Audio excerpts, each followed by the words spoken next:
Hello friends, welcome to our cooking channel Bharati creation. આજે આપણે બનાવીશું ગરમીમાં ઠંડુ ઠંડુ પીવાની મજા પડે તેવું અને એકદમ સિમ્પલ રીતથી ઘરે રહેલા ઇન્ગ્રેડિયન્ટમાંથી જ બનાવી શકાય તેવું બદામ મિલ્કશેક. એકદમ સિમ્પલ રીતથી, તો ચાલો બનાવીએ.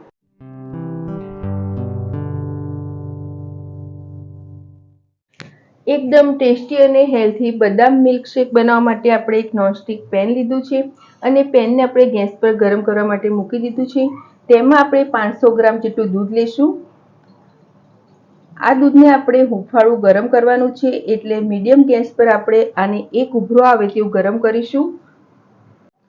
અત્યારે આપણે બદામ મિલ્કશેક બનાવીએ છીએ, એટલે મેં 15 થી 20 નંગ જેટલી બદામને 7 થી 8 કલાક માટે પલાળી લીધી હતી અને તમે જોશો તો બદામ આપણી સરસ રીતે પલળી ગઈ છે.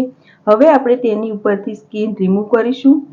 જો તમારે ટાઈમ ઓછો હોય તો તમે ગરમ પાણીમાં પણ 1 કલાક આ બદામને પલાળશો તો પણ સરળતાથી સ્કિન રિમૂવ થઈ જશે. આપણે બધી જ બદામને આવી રીતે છોલી લઈએ. બધી જ બદામને આપણે સાઈડથી સાફ કરી લીધી છે. હવે આ બદામને આપણે મિક્સર ગ્રાઇન્ડરમાં લઈશું અને બદામ સરસ રીતે ક્રશ થઈ જાય એ માટે આપણે 2 ચમચી જેટલું દૂધ મિક્સ કરીશું. હવે આપણે આને એકદમ ઝીણું ક્રશ કરી લઈએ. તો આપણે બદામને સરસ રીતે ક્રશ કરી લીધી છે અને તમે જોશો તો એકદમ સ્મૂથ પેસ્ટ નથી બનાવવાની, પરંતુ સહેજ દરદરું રહે તે રીતે આપણે આને પીસવાની છે. તો આ પેસ્ટને આપણે પછી ઉપયોગમાં લઈશું, એટલે આને આપણે સાઈડ પર રાખીશું. હવે બદામ શેકને એકદમ ટેસ્ટી ક્રીમી ટેક્સચર આપવા માટે આપણે અડધો કપ જેટલું ઠંડુ દૂધ લીધું છે અને તેમાં આપણે 1 ચમચી જેટલો કસ્ટર્ડ પાવડર મિક્સ કરીશું. અત્યારે જે વેનીલા ફ્લેવરનો કસ્ટર્ડ પાવડર મળે છે તેનો આપણે ઉપયોગ કર્યો છે. આપણે 1 ચમચી જેટલો જ ઉપયોગ કરીશું, કારણ કે અત્યારે આપણે બદામ મિલ્કશેક બનાવીએ છીએ. જો વધારે ઉપયોગમાં કરીશું તો તે કસ્ટર્ડ બની જશે. આ પાવડરને આપણે દૂધમાં સાથે મિક્સ કરી દઈએ. કસ્ટર્ડ પાવડરને આપણે દૂધમાં સરસ રીતે મિક્સ કરી દીધો છે. એક પણ લમ્સ ન રહે તે રીતે આપણે તેને સાથે મિક્સ કરી દીધો છે. આ દૂધને આપણે પાછળથી ઉપયોગમાં લઈશું, એટલે આને પણ આપણે સાઈડ પર રાખીએ. આપણે જે દૂધને ગરમ કરવા માટે મૂક્યું હતું તે સરસ રીતે ગરમ થઈ ગયું છે અને તેમાં એક ઉભરો પણ સરસ રીતે આવી ગયો છે. હવે જે આ દૂધ ગરમ થઈ ગયું છે તેમાં આપણે 3 મોટી ચમચી જેટલી ખાંડ મિક્સ કરીશું. જો તમારે સ્વીટ વધારે ખાવું હોય તો તમે વધારે પણ તમારા ટેસ્ટ પ્રમાણે ખાંડ મિક્સ કરી શકો છો અને આ ખાંડને આપણે દૂધમાં સાથે મિક્સ કરી દઈએ. ખાંડ મિક્સ કરી એકાદ મિનિટ જેવું થઈ ગયું છે અને દૂધ આપણું સરસ ગરમ હતું, એટલે ખાંડ સરસ રીતે પીગળી ગઈ છે.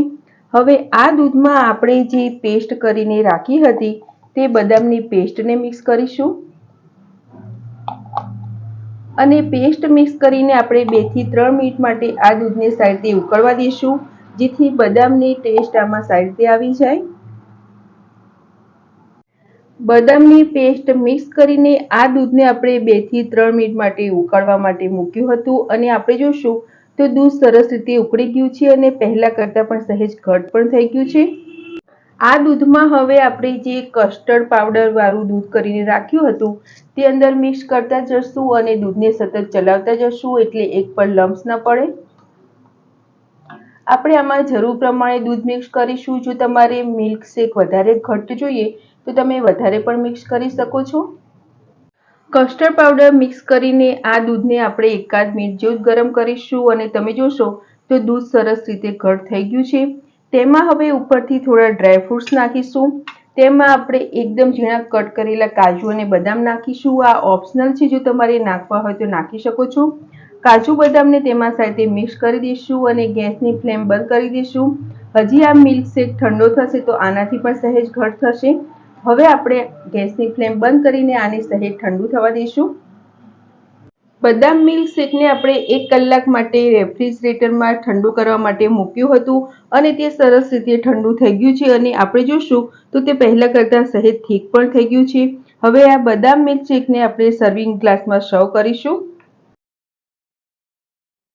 આ બદામ મિલ્કશેકને જેમ તમે ઠંડુ સર્વ કરશો તે વધારે ટેસ્ટી બનશે અને આ મિલ્કશેકને તમે 2 થી 3 દિવસ માટે સ્ટોર પણ કરી શકો છો અને બનાવવામાં સિમ્પલ તો છે જ. તેની ઉપર આપણે સહેજ બદામની કતરણ નાખીશું અને થોડા ઝીણા કટ કરેલી પિસ્તાની કતરણ. તો ફ્રેન્ડ્સ તૈયાર છે એકદમ ઠંડુ ઠંડુ અને ક્રીમી બદામ મિલ્કશેક, જે આપણે બજારમાં જ ખાઈએ છીએ તેના કરતાં પણ ટેસ્ટી અને સુપર ઘરે બનાવી શકાય છે. અને આ ઉનાળામાં આ રેસીપી તમે જરૂર ટ્રાય કરજો, ખૂબ જ ટેસ્ટી બને છે. અને જો તમને મારી રેસીપી ગમતી હોય તો મારા વિડીયોને લાઇક, શેર અને આવી જ નવી નવી રેસીપી જોવા મારી ચેનલને સબસ્ક્રાઈબ કરજો. મારો વિડીયો જોવા બદલ થેન્ક યુ.